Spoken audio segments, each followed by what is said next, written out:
სანაია სტუდია დღის 4-ზე.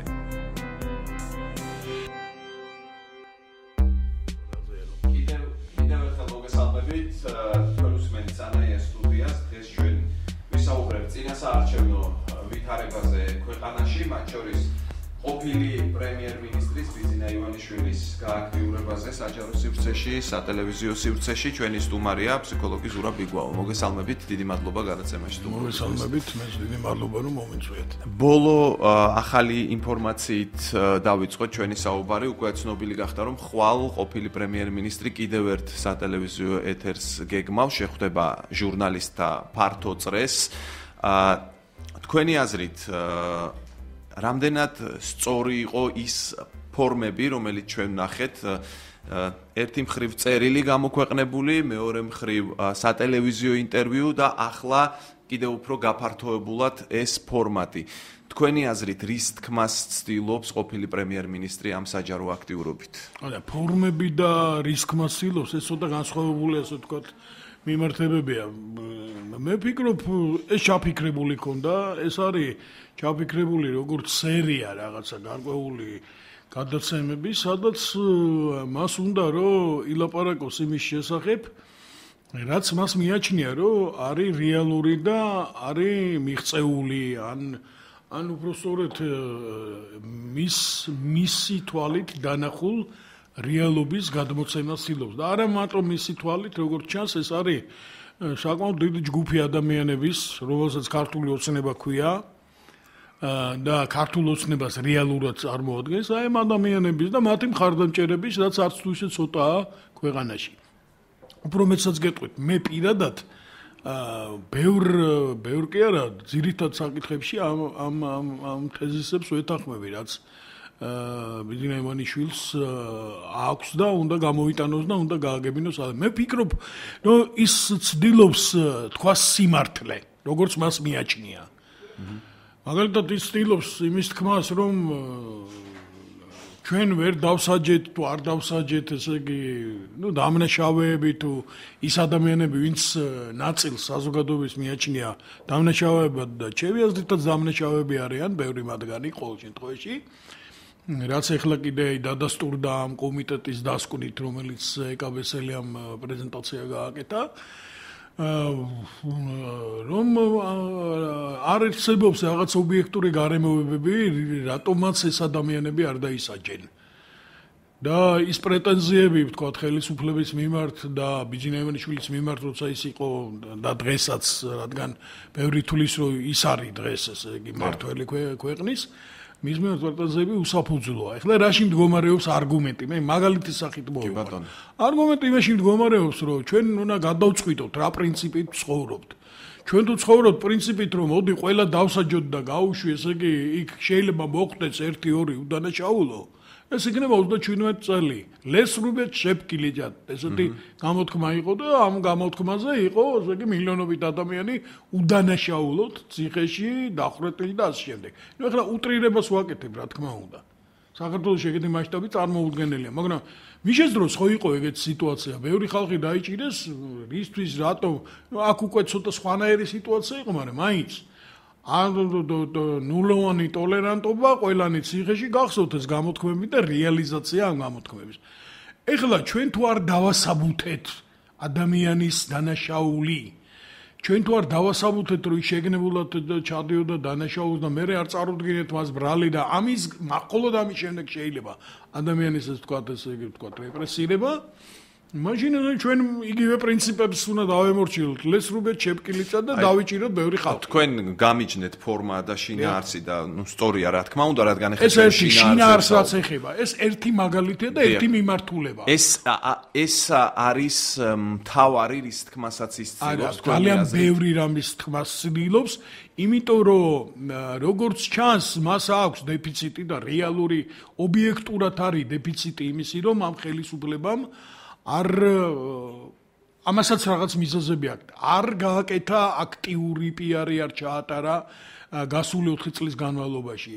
ამ ხელისუფლებამ არ გამოიყენა თავისი ხელისუფლებობა იმისთვის, რომ პიარის გადაფარვის საშუალებებზე კონტროლი დაეწესებინა. მან თქვა რომ ესე იგი ჩვენ გავაკვირებთ ევროპას დემოკრატიის და ყოველთვის მახსენდება აუცილებელი ჯაბა იოსელენი რომ თქვა რომ დემოკრატია ლობიობა არ არის და ჩვენ ახლა ძალიან ხშირად მახსენდება ეს ფრაზა რატომღაც.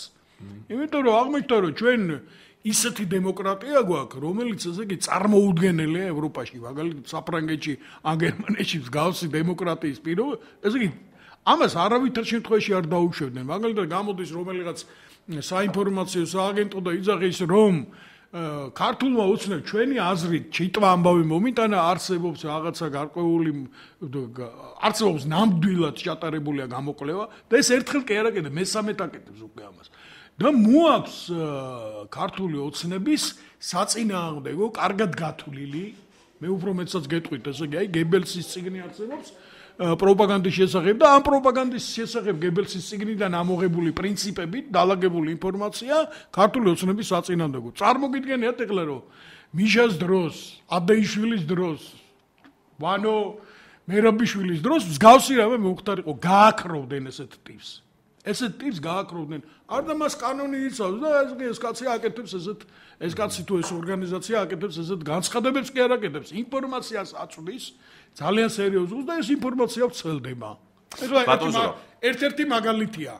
ეს არის მაგალითი, იცით რა, შეიძლება გითხრათ ლობიო დემოკრატიის. მე შემილია, ჩემი აზრი ესეთია. თქვენი აზრით, ბიძინა ივანიშვილის სამიზნე აუდიტორია ამ შემთხვევაში არის კვლავ ქართული ოცნების ამომრჩეველი, რომელიც შეთხელდა, რა თქმა უნდა, და სრულიად ბუნებრივი პროცესია, ხო, როდესაც ხელისუფლება კარგავს რეიტინგს. თუ აი ამ სწორედ აი ამ იმედგაცრუებული ნაწილის მობრუნებაც, აი აქცენტები, რომელიც თქვენ ახსენეთ, ერთი მხრივ ეს ქართული ოცნების მხარდამჭერებში არსებობს, ხო, ეს რომ აი თქვათ სამართლიანობის აღდგენა და ასე შემდეგ, მაგრამ სხვა აქცენტები ვის მიმართ არის მიმართული? გახსოვს ესე იგი, კარგად ქართული ოცნების შედეგი წინა არჩევნებში. ეს იყო კიდე მაშინ ხელისუფლებაში გახსოვს ვინც იყო და ესე იგი ცოტა გაზვიადებული შედეგი ჰქონდა ნაცმოძრაობას. არ იყო ეს 40%. ქართულ ოცნებას ხარს უჭერდა მოსახლეობის უმრავლესობა. ეს იყო დაახლოებით 80% მოსახლეობის, რომელიც ქართული ოცნების სიმპათიას გამოხატავდა ქართული ოცნების მიმართ. ესე იგი, აქ არ არის რომ ქართული ოცნებაში გულგატეხილ მოსახლეობას ელაპარაკება და სამიზნე აუდიტორია ეგ არის. ეს არის ქართული მოსახლეობის დიდი ნაწილი, რომელსაც იცი რა, ზოგს ეჭვი შეეპარა, ზოგი აყვა, ესე იგი ძალიან რეალურად აბა გადახედე, ესე იგი, კი, შენც ტელევიზიის წარმომადგენელი ხარ და თქვენ თავში თქვენ ტელევიზიაში ჩაიხედეთ.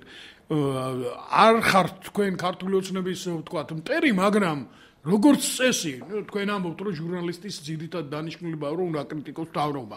მაგრამ აღმოჩნდა რომ ესე იგი ქართული მედიის უმეტესობა 90% დაკავებულია თავრობის κρიტიკით და შეძახილმა ხე გაახმო. თუ არ დავინახეთ, ესე იგი ძალიან ბევრი რამე, რაც გაკეთდა, მე ხლა გამოდივარ პროპაგანდისტად რაღაცა ესე ვჭანვარ ალბათ. არა აქვს მაგას მნიშვნელობა, ხა იშვიათი გამონაკლისი ვარ. მე გითხრათ ეხლა, ბევრი რამე გაკეთდა მართლა. ეხლა უყურეთ, რა მოხდა ობიექტურად ისეთი, რაც ამართლებს იმას, რომ აი ქართული ოცნების მიმართ გარკვეული რწმენა შეირყა. ობიექტურად ის მოხდა, რომ კრიზისი განვითარდა მართლა. ამას უნდა შეხედო ობიექტურად. ეს თითი ესე გამიკეთებია და ესე იგი ექსპერტების დიდი ნაწილი, რომელიც აესეთები არიან, ბჭყალებში ექსპერტები რომ გამოდიან და ესე იგი ბოდიში თქვენთან და ლიკლიკებენ იმის შესახებ, რომ აუ და ესე მოხდა და ესე იგი ვერ გაამართლა და ის არ გაკეთდა და აბა მოდი ახლა ჩამოვთვალოთ. ახლა ვარ რადიოში ვარ და მე მაქვს შესაძლებლობა ამაზე ვილაპარაკო. აი მოდი ახლა შევხედოთ სიტუაციას. რა თქვა ბიძინა ივანიშვილმა? რა თქვა, აი მოდი შევხედოთ. რა დაპირდა ქართულ მოსახლეობას? სტაბილურობა დაპირდა, მშვიდობა დაპირდა. და იცით თქვენ რომ ქართული მოსახლეობის ყველა გამოკითხვის მიხედვით, მე ამას სრულად კომპეტენტურად გეუბნებით, ყველა გამოკითხვით 90% ქართული მოსახლეობის რას მოითხოვს ის ხელისუფლებისგან და ნებისმიერი ვინმესგან, ვისაც რამე მოეთხოვება, პოლიტიკოს. მოითხოვს ორ რამეს, სტაბილობას და კეთილდღეობას. კეთილდღეობა კიდე ჩაშლილია ბევრ რამეში. სტაბილობა იცი რა არის? ომი არ იყოს. კი ბატონო, ეს სრულიად ბუნებრივია, რომ ამას ითხოვდეს. კი არ გავიწყდათ აფხაზეთი, არ უნდათ ომი. ამიგეთ? აფხაზეთს უყველას უნდა დაიბრუნოს მშვიდობიანი გზით. თუმცა ეს საკმაოდ რთული წარმოსადგენია, მაგრამ მაინც ყველას უნდა მშვიდობიანი გზით, არ უნდა ომი. არ უნდა გააღიზიანოს. ეხლა უკვე დიფერენციაცია ქვემოთ ჩამოშლა. თუ ომი არ გინდა, რუსეთს არ უნდა უშყიკინო, ხო? ზეგი მე რუსეთი არ მიყვარს, რუსეთში ცხოვრობდი, ვიცი რაც არის რუსეთი, ვსწავლობდი, ხო, ეს გარკვეული პერიოდი და ვიცი რაც არის ეს, ესე იგი, აი ყოველდღიურობაში რუსეთი რას ნიშნავს.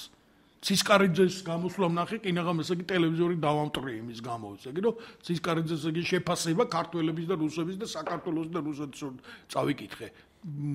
ბალერონი ცისკარიძე რო არის. სხვა რამეა რუსეთთან ურთიერთობა. მართლა წაგვართვა ტერიტორია, მართლა დაგვსაჯა ისე. დაჯა კიდე შეუულია. ამიტომ ესე იგი ის ეხლა წერილსაც დაუბრუნდები ცოტა ბიძინა ივანიშვილის წერილს, რომელშიც მომავლის პროგრამაც ვისაც შეუულია თვალები ვისაც აქვს და თვალები არ არის მარტო გონებრივი თვალი ვისაც აქვს, ის დაინახავს რომ თქვა რომ ეს არისო აი ესეთი ბალახი რომელიც ქარისგან ხანიკით გადაიხრება, ხანაკეთ გადმოიხრება. იცი რა გადახრა გადმოხრა ბევრს არ მოწონს, ესე იგი ლამაზი არ არის. მაგრამ იცი რა თვალებში უნდა შევხედოთ სინამდვილეს, ხალხო. მთელი ჩვენი ისტორია და მთელი ჩვენი ეფექტური ისტორია აგებული იყო იმაზე, რომ ჩვენ აი ამ გადახრილ ლერწამივით ვიყავით და ამიტომ გადავჭით. არ გადავიხრებოდით და გადავტყდებოდით და საერთოდ გავხმებოდით ამ სიტუაციაში. ხან ესე ვიყავით და გადავჭით. მე არ ვამბობ რომ ესე იგი რა თქმა უნდა დღეს სხვა პირობებია და სხვა სინამდვილეა და სხვანაირად შეგვიძლია ბევრი რამის გაკეთება, მაგრამ არა იმით რომ ესე იგი ჩვენ დავეჯახოთ ესე იგი რა ძალით. ნუ ეხლა ხო პატარა გონება ხო უნდა გქონდეს და პატარა ტვინის ნატამალი რომ არ უნდა იყო იმაზე ორიენტირებული რომ შენ ვიღაცას ესე იგი ძალით რაღაცას უზავ. ჩვენ გვაქვს 2008 წლის გამოცდილება და გახსოვთ თქვენები მოხდა. აი სირცხვილი მაშინ იყო. დიდი სირცხვილი საქართველოსი, დაჩოქილი ჩვენი ახალგაზრდები ცხინვალის მოედანზე. აი ეს იყო სირცხვილი და ამისთვის არავისთვის პასუხი არ მოგითხოვია ამაზე. ამისთვის არავისთვის ღრდინი არ გაგვიცლია ჩვენ. და ეხლა ის ხალხი, ვინც ესე იგი ეს საზიზღრობა დაგეგმა და ეს სისულელე დაგეგმა რა, ეს ხალხი ეხლა ჭკუას გვასწავლის და პატრიოტობას გვასწავლის. მე ვფიქრობ, რომ ყველაზე დიდი პატრიოტი არ ჩათვალოთ რომ ილია ჭავჭავაძეა და დავით აღმაშენებელი, მე ამას ვამბობ, ესე იგი ბიძინა ივანიშვილი. არა, მაგრამ ჭკვიანური და პრაგმატული პოლიტიკაა ესა. მე არ ვამბობ რომ რუსეთს უნდა უთხრა რომ შენი ჭირიმე, შენ ძმა ხარ და ჩვენ დაძმა ვარ და შენ უფროსი ძმა ხარ და ერთად ვიყო და მაგრამ აი ამ წინასაარჩევნო ვითარებაში არა, სხვა რამეს ვამბობ. ანუ ეს არის თემა, რომელიც ხმებს და პოზიტივს მოუტანს ქართულ ოცნებას, ეს გადაისახება ხმებში თქვენი აზრით. იცი რა, ხმებში რა გადაისახება, ეს კიდე ესე მარტივი არ არის, შვილო, ეს არ არის ისეთი სიტუაცია, სადაც ესე იგი მე და შენ ვილაპარაკებ და გაირკვევა. ეს არის ურთულესი მეცნიერება. ეს არის რო ამბობენ პოლიტტექნოლოგია. ტექნოლოგია არის, სწორია, მაგრამ რამდენად პოლიტტექნოლოგიაც არსებობს და უამრავი ნიუანსები არსებობს, უამრავი მექანიზმები არსებობს, როგორ უნდა გააკეთოს. მაგრამ ძალიან მნიშვნელოვანია რაღაცა ძირითადი პრინციპები, რა პრინციპებითაც შეუნა ააგოს ყველაფერი პრაგმატული არ არის. ეხლა დადგა დრო, ეხლა საქართველოს სინამდვილეში დადგა დრო სერიოზული პოლიტიკის. აი სერიოზული პოლიტიკის დრო დადგა.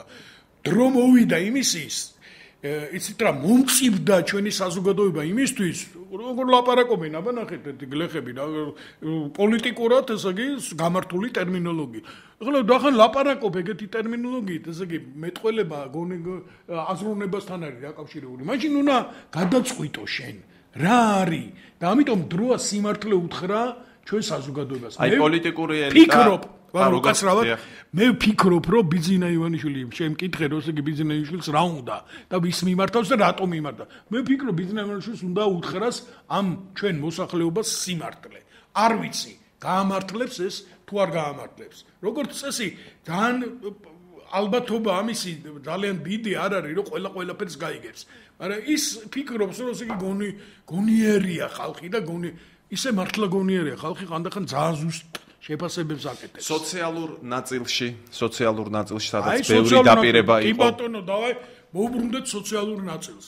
ბიძინა ივანიშვილმა თქვა ესეთი რაღაცა, რომ ფული იქნება უფასო. ყველაზე ცუდ ვარიანტს ვამბობ. რაც თქვა, ყველაზე ძნელად შესაძლებელი ვარიანტს ვამბობ. ეხლა მოდი შევხედოთ რეალობას, რა მოხდა. აი მოხდა ესეთი რამე, წავიდა სოფლის აღშენებლობის თუ სოფლის დახმარების პროგრამა. ვიღაცა არის მოუხნეს უფასოდ. მისცეს თესლი, მისცეს საწვავი და უთხრეს, მოდი რა მოიყვანე რა მოსავალი რა. ჩვენ 52% ჩვენი მოსახლეობის არის სოფლის მეურნეობაში დასახლებული. ყველაზე მშიერი ნაწილი რო ამბობენ რომ აორ რუსთავი რასაჩვენებს, აბა მიდი ნახე. ესე იგი აჩვენებს როგორი გაჭირებებულია ეს ჩვენი მოსახლეობა და როგორ უკანასკნელ დღეშია ჩვენი მოსახლეობა და ეხლა სოფელს მიცა მოუხნა, მიცას თესლი, მიცა საწვავი და უთხრა რომ თუ შენ მეტყვი მე რას აპირებ, კიდე ფულს მოგცემ, რომელშიც პროცენტს არ გამოგარტყე, უფასო ფულს. მე რო უკან დააბრუნებ, რა თქმა უნდა, მაგრამ დააბრუნებ იმას, რასაც აიღებ. ეხლა სოფლის მეურნეობის ხელშეწყობის პროგრამა რეალურად ესეთია, ანუ პროცენტია, ან 1% უნდა გადაიხადოს. იმუშავა ამან? იცი რა, იმუშავა. აღმოჩნდა რომ იმუშავა, მაგან და კიდე მეორე პროგრამამ, ესე იგი აწარმოეს საქართველოში. ორივე პროგრამა მიმუშავა. ესეთი დიდი მასშტაბით არა, როგორც ესე იგი ჩვენ გვინდოდა, უბრალოდ თვითონ უნდოდა რომ ემუშავებინა. იმიტომ რომ ეს ფული არის რეალურად დევს. მაგრამ პროგრამები ვერ წარმოადგინა ხალხმა, არ წარმოადგინა. ნელ-ნელა ჩვენ ვართ ესე იგი რაჭველები, ნელ-ნელა ვიწყებთ რაღაცას დიდი ეჭვებით უყურებთ და მერე ვიწყებთ მუშაობას. აღმოჩნდა რომ ეს ფული სოფლის მეურნეობაში დარიგდა, უამრავი კოოპერატივი შეიქმნა. ვერ წარმოიდგენ იმდენი რამეა გაკეთებული, იმდენი რამე დარგეს. ეხლა შენ არ ახარ შორს მე მგონი იმისგან რომ იცი რა, რომ დარგავ მცენარეს. მრავალწლიან ნერქს რომ დარგავ, იმას უნდა 3 წელი, რომ პირველი ნაყოფი მოგწეს, ნიშანი მოგწეს. ვაზი ხო ეგრეა რა? მე-3 წელს გაძლევს ნიშანს, ხო? მე-3 წელს გაძლევს ასევე, არ ვიცი, ხურმა, თხილი, ყველაფერი მე-3 წელს იძლევა პირველ ნიშანს. მე-4 წელს გაძლევს პირველ მოსავალს, რომელიც ისე დიდი არ არის. და მერე იწყებს უკვე ცხოვრებაში შესვლა და ეს 3 წელი ჯერ პირველ წელს ვინ გააკეთა ესა? ყველა უყურებდა, ვაი, ეხლა რომ ფული ავიღო, იქნებ 1% გამომართვან, ესე ფიქრობდნენ. მერე გააკეთეს მეორე წელს, მე-3 წელს, მაგრამ ხო უნდა დრო, რომ ამან ნაყოფი მოგწეს. შეიძლება ეს არ იყოს სწორედ გათვლილი. უფრო წინსწრები დაპირება იყო. მაგრამ აი თქვენ ბატონო, კი დაასრულე და კითხავ ჩვენ. აი გეტყვი ახლა რა. ძალიან მე არ ვლაპარაკობ ესე იგი სტატისტიკაზე, რომელიც მოყავს ეკონომიკის მინისტრს. სხვა შორის ძალიან მაგარი გამოსვლა ქონდა, ესე იგი მე არ ვიცი, ესეთი გამანადგურებელი დარტყმა ეკონომიკის მინისტრმა რომ იაყენა ნაციონალური მოძრაობის იდეოლოგებს, მეორე მეგეთი არ ვინახეთ, ძალიან ეფექტური იყო. ხო უყურეთ, კი, რუსთავი ორის ეთერს გულის. საოცრება იყო. და პალეჩმი არგუმენტს ეძახიან მაგას, რომ მაგის ვერაფერი ვერ უთხრეს. ორი გოგიჩაიშვილი, რომელიც ესე იგი აი არ ვიცი მე, აი საქართველოს მოსახლეობის ნომერ 1 პერი, სხვა არ ვიცი მე, რა უნდა დავუყო. ბატონო, არ გვინდა. ჩემს კოლეგებზე ამ ეთერში. უკაცრავად დიდი ბოდიში მაპატია აღარ ვიტყვი მაგას, თვითონ რომ ნახავ მაშინ ვეტყვი. არა, სხვა ვერაფერს ვერ დაუდა ადამიანი, რომელიც საკუთარ ქვეყანაზე ეძახი, რომ აუ, ქვეყანა ინგრევა, ქვეყანა ცუდად არის, ყოველ დღე მაგას ამბობს. ესე იგი არ ვიცი მე რა უნდა დაუძახო ეგეთ ადამიანს. კაი, მაგას დავანებოთ. მე გეუნები ჩემ პირად გამოცდილებას. ერთხელ დამჭირდა ელექტროკაბელი. და წავედი მითხრეს რომ ლილოში გაიხსნა რაღაც ახალი საწარმო და მიდი ნახე, იქ არის იაფად, უფრო იაფად ვიდრე ბაზრობაზე და ძალიან კაი ხარისხის. წავედი და ვეძებდი ამ ელექტროკაბელის წარმოებას. სანამ ეს ელექტროკაბელის წარმოება ვნახე, მანამდე 4 ახალი საწარმო ვნახე 5000 კვადრატულ მეტრის რადიუსში. ერთმა იქიდან 4-მა არ იცოდა მე-5 თუ არსებობდა, გამიგე? ეს ყველაფერი გაკეთდა. გამოუშვა კაბელი საქართველოში, გაიყიდა, უფრო იაფია, ფასი და კაბელებს საერთოდ ფასი დააკლდა. იქ მეორე ადგილას არის, კარფანჯარას, მესამე ადგილას რაღაც სხვას უშვებდნენ. ეს საწარმოები გაიხსნა, გაიგე? მაგრამ ამის ეფექტი დრო უნდა. აი ამაზე კითხავ.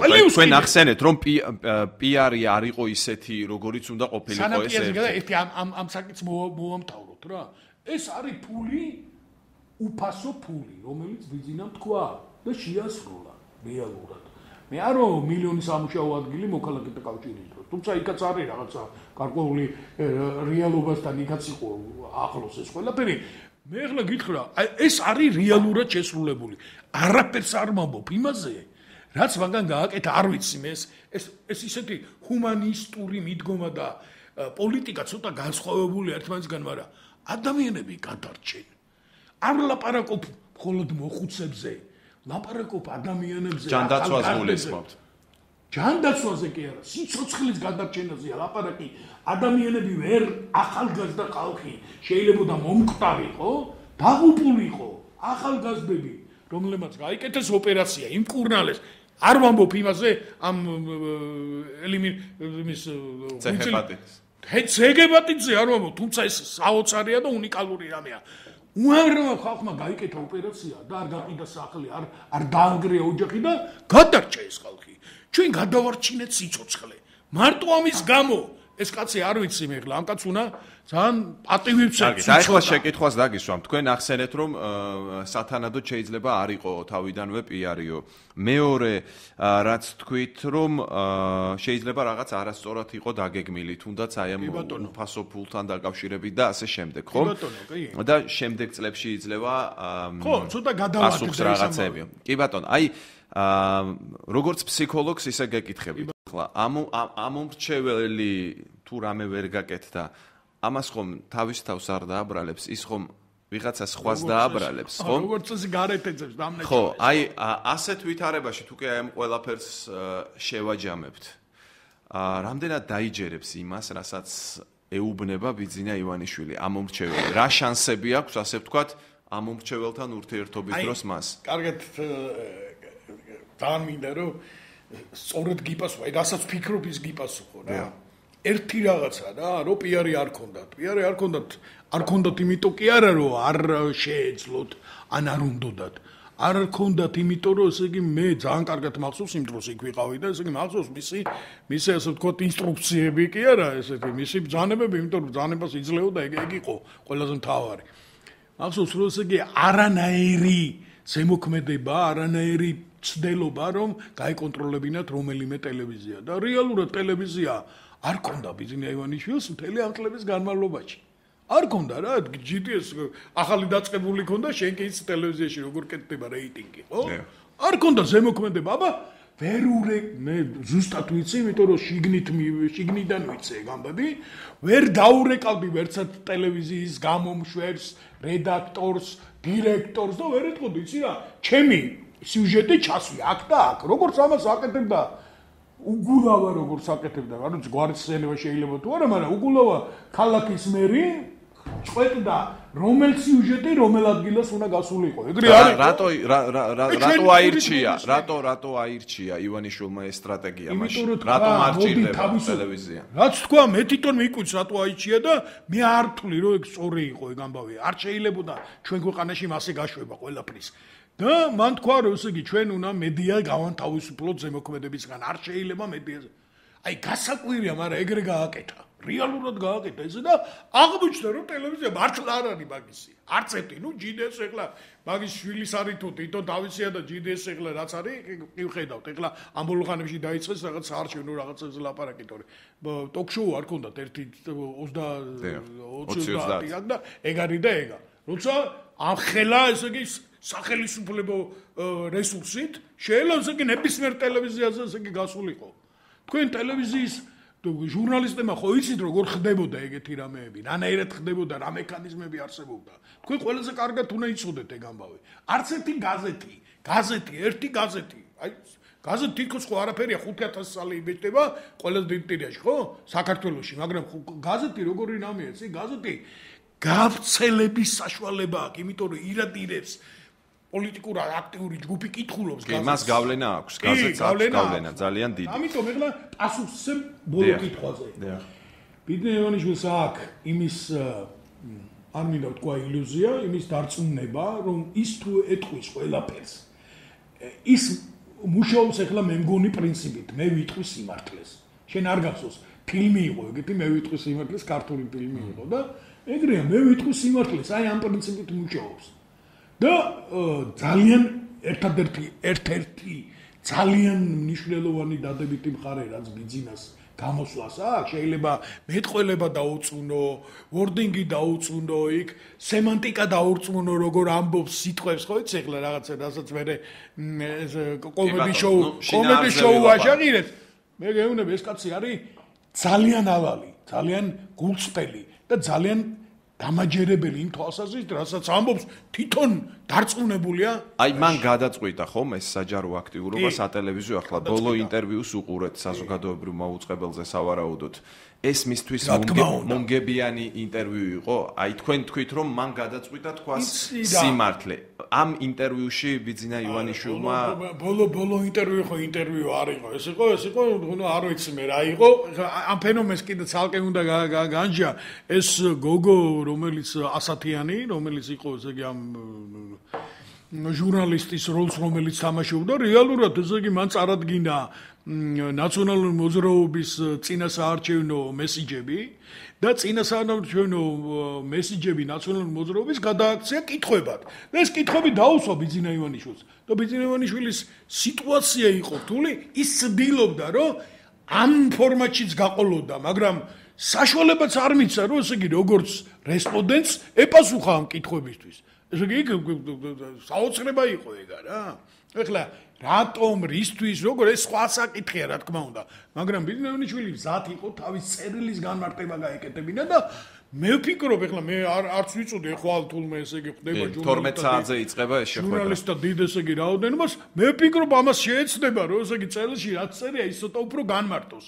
მე ეხლა არ ვამბობ რომ ეს არის კანტის წმინდა გონების კრიტიკა რომელსაც 12 ტომი დაჭირდა 2 ტომს განმარტებების 12 ტომი დაჭირდა კანტის წმინდა გონების კრიტიკას.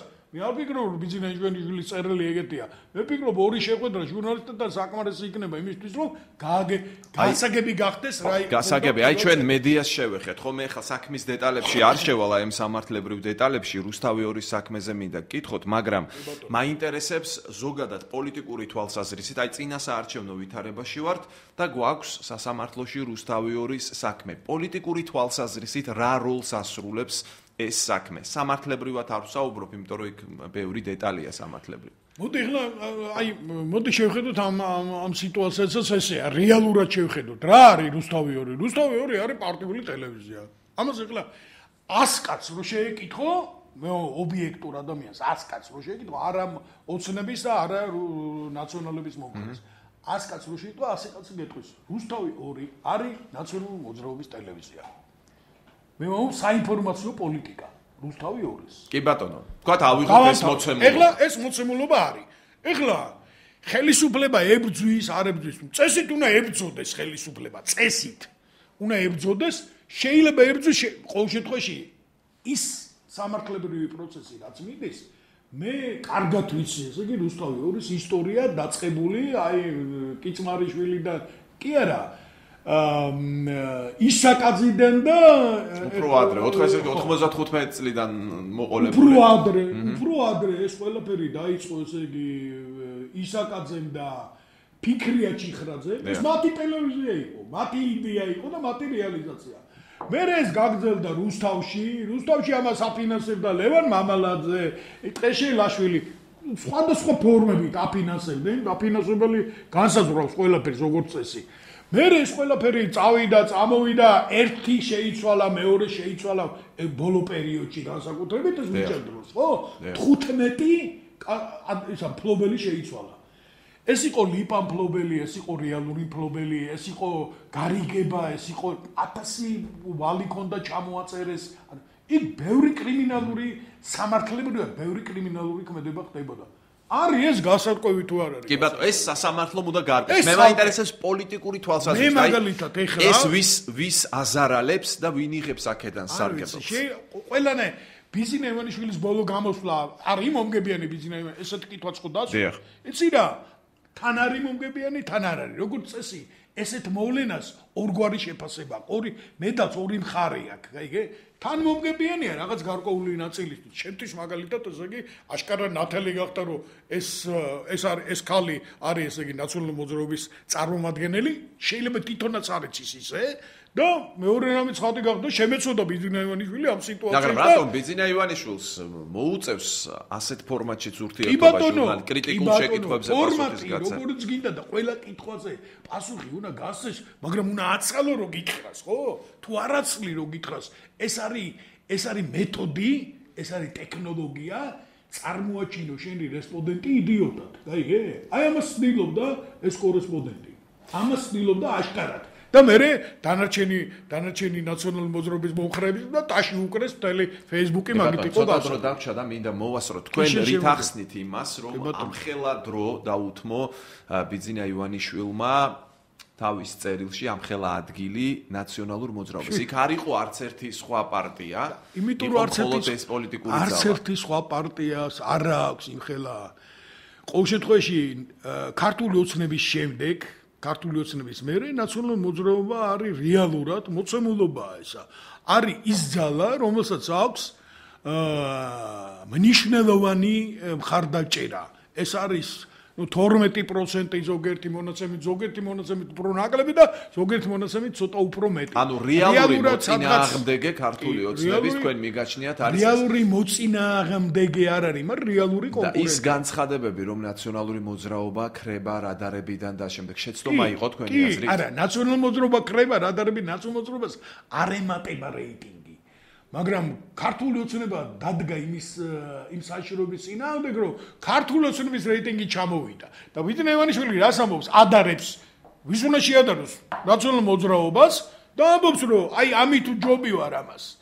ესენი იყვნენ და ჩვენ კიდე ესეთები ვართ, რაც მე მოგიყევი, აი ესენი ვართ, წესი ბიძინა ივანიშვილი უნდა ამბობდეს იმას, რასაც მე ვამბობ ეხლა. მაგრამ იტყვის ალბათ ცოტა სხვა ფორმით რა თქმა უნდა, იმიტომ რომ იმას სხვა მოთხოვნები აქვს. იმას აქვს მოთხოვნა სხვა, მე არც ამერიკის წინაშე, არც რუსეთის წინაშე, არც არანაირი ჩვენ ხო გლობალურ ქვეყანაში ვცხოვრობ. ჩვენი ერთი ნათქვამი ესე იგი, აი ავსტრალიაში ამოვარდება ესე იგი პოლიტიკურ ბირჟაზე, სადღაც და რაღაც გავლენას მოახდენს რაღაცაზე. მე შემილია ესე თქვენთან ერთად და მე და თქვენ შეგვილია ესე ლაპარაკი და ბიძინა ივანიშვილი ეგრე ვერ ილაპარაკებს. ესეც რეალობაა და ესეც მოცემულობაა და ეს უნდა გავაცნობიეროთ და ეს უნდა კარგად გავიაზროთ. აი ნაციონალურ მოძრაობასთან ლაპარაკობთ იმაზე, კი მე რატო არ აღდგა სამართლიანობა, რატო არ დავიჭირეთ სულ ყველა და რატო არ ჩავყარეთ ციხეებში. აი ესეც გასაცნობიერებელია ყველა. ის რომ ორ სოფელში ნაციონალურ მოძრაობამ არჩევნები მოუგო ოცნებას. ეს რამეს გეუბნებათ თქვენ? ეს შედეგი. კი, როგორ არა, მეუნება. კორცხელს და ნასაკირალს გულისხმობ. რა თქმა უნდა, კი, მეუნება, ეს ბევრ რამეს მეუნება. ეს მეუნება, რომ ოცნების ასე ვთქვათ, ორგანიზაციული სტრუქტურა არ არის დახვეწილი, საკმაოდ პრობლემური არის და ვფიქრობ, რომ ამ მიმართულებით ოცნებას აქვს ქონდა დიდი დეფიციტი და ეხლა ცდილობს, რომ ეს ყველაფერი გაასწოროს და მე ვფიქრობ, რომ გაასწორებს. და ბოლოს მაინტერესებს ახალ ორი ძალა გამოვყავით ჩვენ საუბარშიც, ასე გამოვიდა ნაციონალური მოძრაობა, ქართული ოცნება, ხო? ახლანდელი და ყოფილი ხელისუფლება. აი დანარჩენი, აი დღესაც განცხადება გაკეთდა ახალი პარტიის შექმნის შესახებ. თუ ნახავთ, როგორ ჩდებიან ახალი პარტიები, თქვათ, ნაწილი გამოდის ქართული ოცნებიდან და ცალკე გზას ირჩევს, ნაწილი ნაციონალურ მოძრაობას გამოეყო. ნუ არის ცალკე ასევე პაატა ბურჭულაძეც, რომელიც შემოვიდა. ეს პარტიები ამინც ვერ ქმნიან, აუცილებლად ვინმეს ველზე უნდა ითამაშონ, თუ დამოუკიდებლად შეძლებენ რაიმე სიტყვის ხმას. იცი რა, როგორი სიტუაცია ახლა ეს რთული ასე ვთქვათ ანალიზის საფუძველზე შეიძლება ამის ესე იგი გაანალიზება, მაგრამ მე ერთი რამის თქმა მინდა, რომ ჯერჯერობით და ალბათ ამ არჩევნებში ეს პარტიები არ არიან ისეთი ძალები, რომელიც რაღაც მნიშვნელოვან ზეგავლენას მოახდენენ საზოგადოების ცნობიერებას და საზოგადოებას აიყოლებენ. ეს პარტიები მაინც ესე იგი არიან როგორ გითხრათ პერმანენტული და იძულებით ოპოზიციური პარტიები, რადგან ისინი ხელისუფლებაში მოსვლის არანაირი ბერკეტი და არანაირი ხარდაჭერა არ გააჩნიათ. ქართული საზოგადოება არის დივერსიფიცირებული, ქართულ საზოგადოებაში არიან სტალინისტებიც, რაც არ უნდა გაგვიკვირდება ხოლმე როგორ სტალინს როგორ უჭერენ და უჭერენ ნახევარი გორი და ნახევარი ამბობს რომ სტალინი ყველაზე მაგარი კაცი იყო და არ გვაინტერესებს 30 წელი ესე იგი ნახან სტალინი აკეთებდა და გამართლებულია ეგეთ რაღაცებსაც ამბობენ არ უნდა გაგვიკვირდეს რომ ეგეთი ხალხი წყავს ჩვენ კომუნისტები ხო არ დაგვიხოცია კაცო ხო არ დაგვიხოცია ზუსტად გამსაყრდია მოვიდა და კომუნისტები გამოყარა იმიდან რა პარლამენტიდან მაგრამ ხო არ გაუნადგურებია როგორც ესეთი კომუნისტების უფრო მეტიც ბევრი მათგანი ხელისუფლებაში აღმოჩნდა ზვიადის შემდეგ. კი, ზვიადის შემდეგ და დღესაც არიან ესე იგი უწინდელი კომუნისტები, აქაც არაფერი გასაკვირი, ტრანსფორმაცია განიცადეს. ეს ხალხი არ დახოცილა. ესე რომ სხვადასხვა ეს ჩვენ დემოკრატია თუ გვინდა ეს ყველაფერი. ბიჭო, LGBT-ს თუ LGBT საზოგადოებას. ხო, საზოგადოება არის მისაღები და ეხლა ამოხდა ეხლა ზოგი ესე ფიქრობს, ზოგი ფიქრობს, რომ კომუნიზმი ნათელი მომავალია. ესეთი ხალხიც არის და ისეთი ხალხიც არის, რომელიც ამბობს, რომ ნატო არ გვინდა. თუმცა უმეტესობას ნატო მიაჩნია და სწორედ მიაჩნია ჩემი აზრით, ნატო მიაჩნია ესე იგი ჩვენი საზოგადოების და ჩვენი ქვეყნის ესე იგი განვითარების ერთ-ერთ პერსპექტივად. გმადლობთ, ჩვენი დრო ამოიწურა სამწუხაროდ, საინტერესო იყო თქვენთან საუბარი, ზურაბ ბიგვავა იყო ჩვენი სტუმარი, დღევანდელი ეთერი ამით დასრულებულია, მომავალ შეხვედრამდე. გმადლობთ.